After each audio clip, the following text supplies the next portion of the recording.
Hola, ¿qué tal, Canix Follower? ¿Cómo va todo? Bien, ¿verdad? Bueno, pues estamos en nuestro cuarto y último tutorial sobre el proyecto ejemplo del restaurante. Ya llevamos 4 semanas con este proyecto en el cual os hemos enseñado cómo realizar el diseño de una instalación distinta. El año pasado hicimos un proyecto tipo de una vivienda y este año estamos haciendo un proyecto tipo de un restaurante. Recordad que más adelante saldrán los tutoriales sobre la programación en ETS5 de este proyecto que hemos hecho el replanteo documental de todo el proyecto, ¿de acuerdo? Bueno, chicos, pues nada, os espero el lunes que viene en el siguiente tutorial y recordad, KNX no es nada difícil, solo depende de quién te lo explique.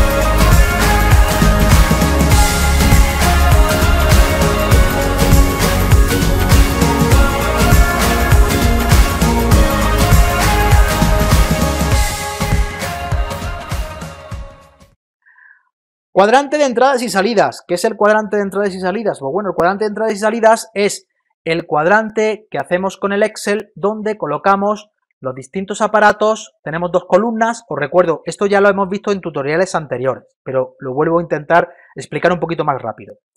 Es un Excel donde colocamos dos columnas. Una columna es actuadores y otra es sensores. Y luego colocamos la relación que hay entre actuadores y sensores. De esta manera sabemos, por ejemplo, el actuador, el canal 1 del actuador 112, que es el alumbrado de la cocina, alumbrado 1 de la cocina, qué elementos intervienen en este canal para que se conecte y se desconecte ese canal. En este caso sería el aparato 1133, que es el control app, el módulo de control remoto, es decir, lo controlaríamos de forma remota, ¿de acuerdo? Así, todos los canales de todos los dispositivos, de todos que intervienen en el proyecto. Aquí, esto que está en rojo es los canales que se han quedado de reserva, ¿de acuerdo? Los canales que se han quedado de reserva. Entonces, en los dos primeros actuadores que elegimos para el alumbrado, el 112 y el 113, le he ido asignando los distintos circuitos de alumbrado y aquí a la derecha coloco los elementos que intervienen para el control de esos circuitos de alumbrado, de tal forma que, si os fijáis, el aseo hombres y el aseo mujeres también interviene el 115 en las mujeres, que es el detector de movimiento, y el 114 en el aseo hombres, que es el detector de movimiento. En definitiva, el cuadrante de entradas y salidas sirve para relacionar actuadores con sensores, ¿de acuerdo? Y saber cómo interactúan cada uno de estos canales con los distintos elementos de entrada. Bueno, pues aquí os lo he dejado todo para que lo veáis y lo curioseéis en el área de descargas de iKNX School, ¿de acuerdo? Lo tenéis todo, todo. Diagrama lógico. Bueno, pues el diagrama lógico también es otro elemento importante a tener en cuenta a la hora de realizar nuestro proyecto. El diagrama lógico es esto mismo que hemos hecho con las fotografías de los aparatos, pero claro, hay que hacerlo no con la fotografía de los aparatos, hay que hacerlo con la simbología de los aparatos, ¿de acuerdo? Esta foto es esta misma, pero ya con la simbología de cada uno de los elementos, ¿de acuerdo? Pues el diagrama lógico es eso, es el establecer la conexión de cableado bus con los distintos aparatos, de tal forma que sabríamos diferenciar las áreas, las líneas, los segmentos dentro de nuestra topología. Como nuestro proyecto es de una sola línea, pues es muy sencillito, una fuente de alimentación, el bus y todos los aparatos que se están conectados a esa línea. Recordad que siempre es interesante comprobar que el consumo de todos los aparatos es menor a la fuente que elijamos. No damos por hecho de que una fuente de 640 miliamperios puede tener 64 aparatos. Eso es lo que ponen los temarios de los cursos oficiales. No os fiéis de eso. Eso al final sale mal, ¿de acuerdo? Tenéis que hacer caso a lo real, mirar la ficha técnica de los dispositivos, mirar su consumo, sumar todos los consumos y en función de eso hacer la comprobación. Diagrama funcional. Bueno, pues el diagrama funcional sería establecer los distintos vínculos entre los dispositivos con unas líneas, unas flechas, donde vemos la interacción entre aparatos. Por ejemplo, el actuador 112, que es el actuador de alumbrado, pues interactúa con el 113, que es el control remoto, o la pantalla o la tablet que vamos a controlar este actuador, todos los distintos encendidos de alumbrado del actuador.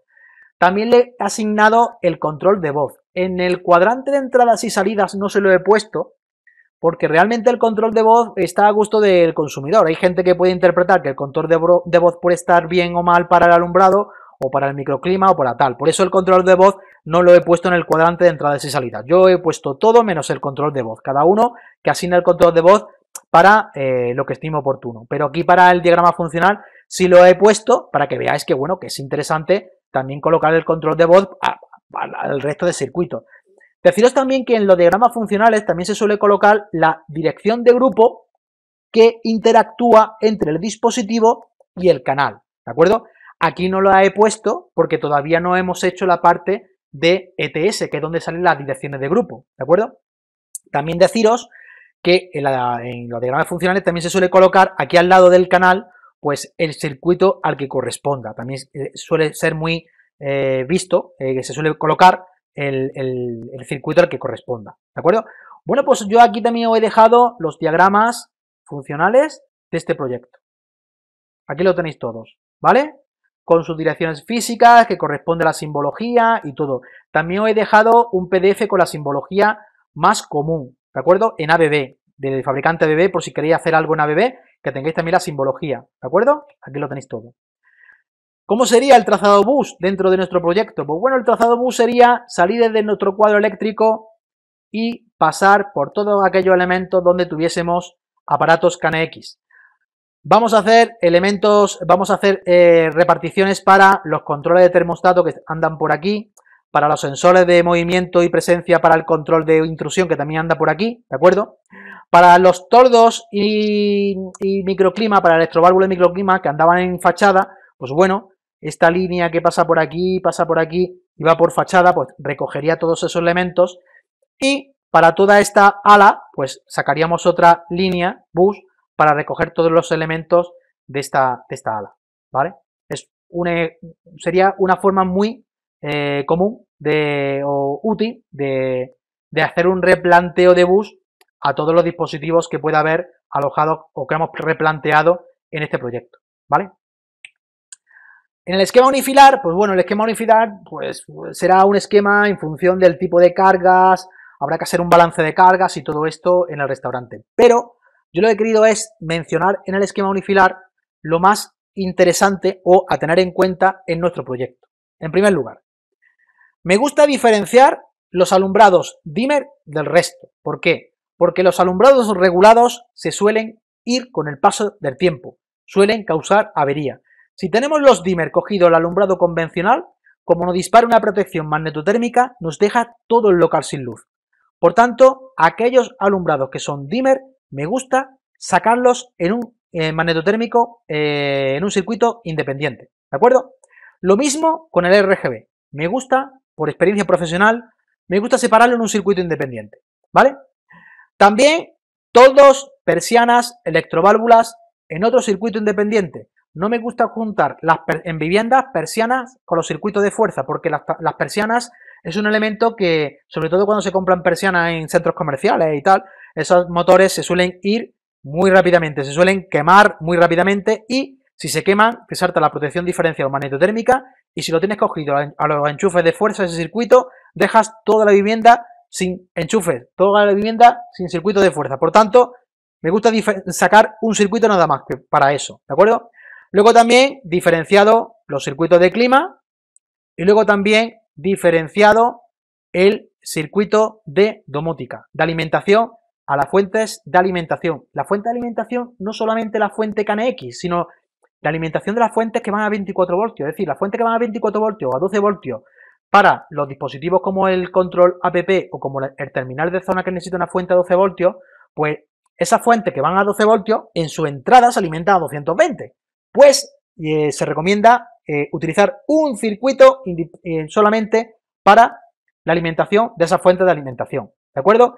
Si este circuito a su vez se alimenta desde un site online, mejor que mejor. Otra recomendación, genial, ¿de acuerdo? Pues esas son las recomendaciones que yo quería hacer del esquema unifilar. No quiero decir que este sea el esquema tipo de un restaurante, no. El esquema del restaurante será en función del tipo de cargas, de circuitos que haya dentro de ese restaurante. Pero sí he puesto esto para hacer las recomendaciones que os puede doler la cabeza en un restaurante, ¿de acuerdo? Por eso he querido separarlas e independizarlas para que os suene. Vale. ¿Vista de edificio NTS? Bueno, pues cuando hagamos el proyecto NTS 5, en otros tutoriales os vais a encontrar que en nuestro ETS hemos cogido una vista de edificio donde tenemos una parte exterior del restaurante formada por una terraza balcón, un interior del restaurante que está formada por el aseo de hombres y mujeres, una barra de bar donde dentro de esa barra vamos a colocar el cuadro eléctrico, colocaremos una cocina, un comedor de zona de barra, un comedor de zona de coctelería y una zona de coctelería y vinoteca. La zona de comedor la he diferenciado así porque así va a quedar diferenciada a efectos de clima. No sé si recordáis de las transparencias anteriores que había una zona de clima aquí y había otra zona de clima aquí. Pues por eso hemos diferenciado estas dos zonas dentro de la vista de edificio que haremos en ETS.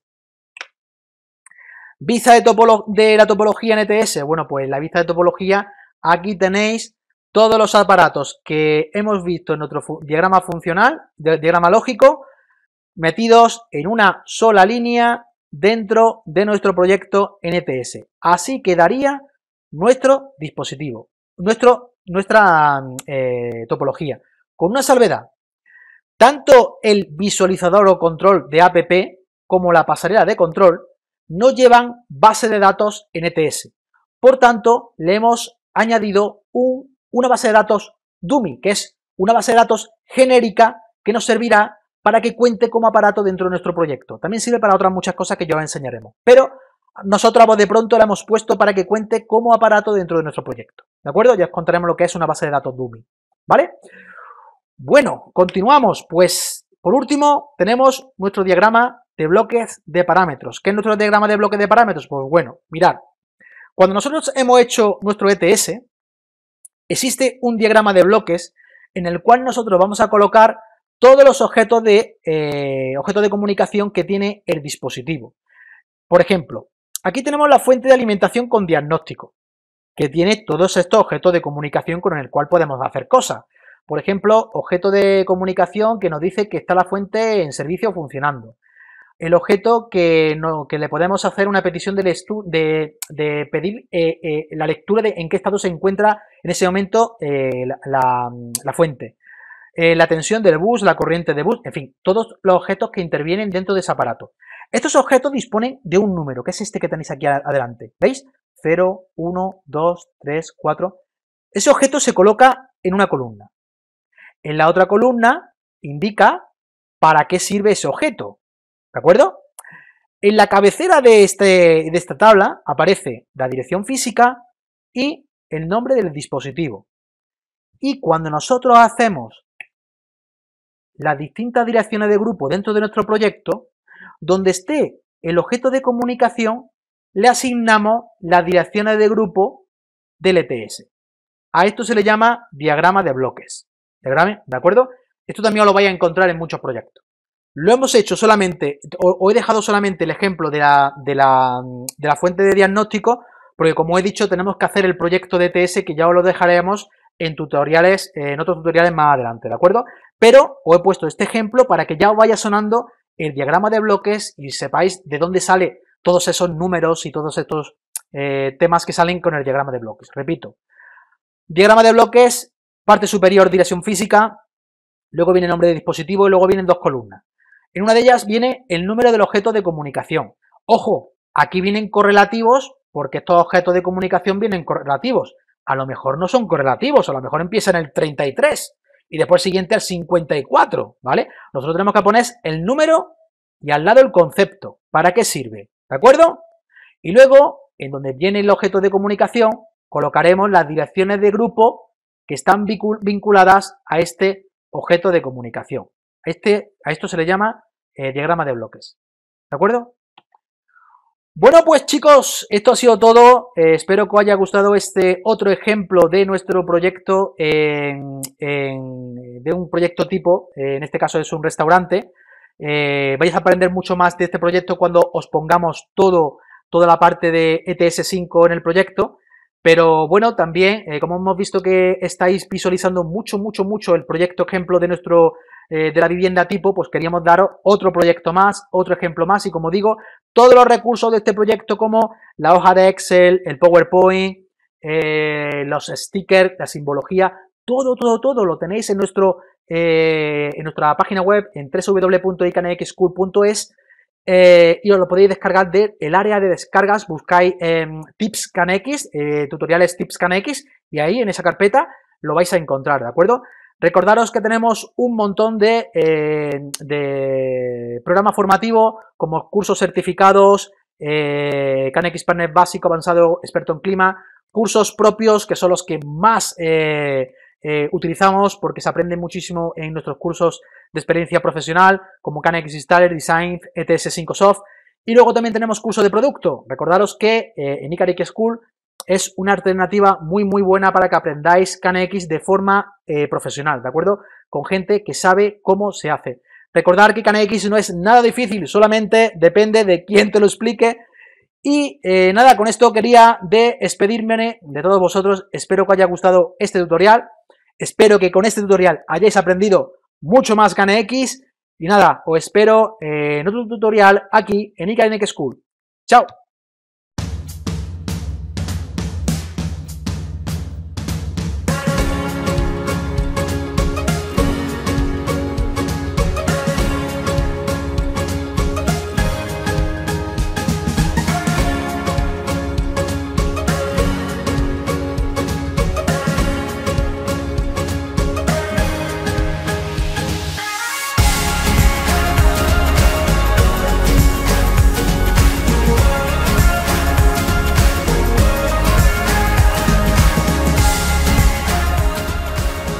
Si te ha gustado este vídeo, dale al like y suscríbete. Y recuerda, KNX puede ser fácil o difícil según quien te lo explique.